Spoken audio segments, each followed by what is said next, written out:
ho detto, Giulietta, cosa è successo? Tutti i vetri li ho trovati per terra. I cocci delle bottiglie spaccate dalla decina di giovani, alcuni anche minorenni, che se le sono date di santa ragione a tarda sera in Corso del Popolo. Zona rossa, ennesima scazzottata, pugni, calci, forse anche un coltello, prima ad arrivare una pattuglia della Guardia di Finanza che ha segnalato i responsabili alla procura. Tutti identificati, i giovani coinvolti nella rissa che segue di qualche giorno quelle avvenute tra Ponte San Martino e Via Roma, tanto da far scappare i clienti dai plateatici. Oggi davvero lavorare è paura perché si lavora con i soldi. Non era così. I guai se noi metti a posto le robe. Non si fa bene capire, signori, nessuna persone, perché hanno paura.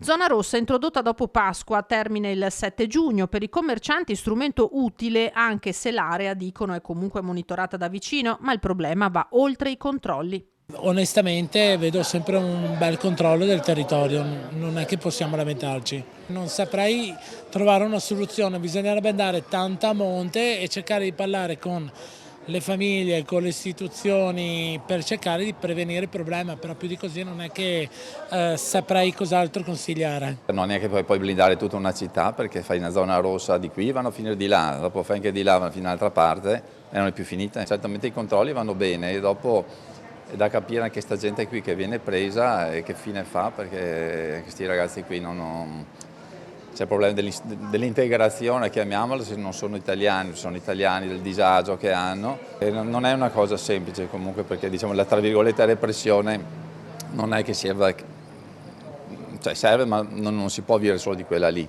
D'altro canto, dice Turi, bisogna fare attenzione a non mettere paura tra i frequentatori del centro. La città vive della gente, per cui bisogna anche cercare di dare le informazioni calibrando un po' il tono, insomma, ecco, sapendo che comunque questa è una problematica che è di tutte le città.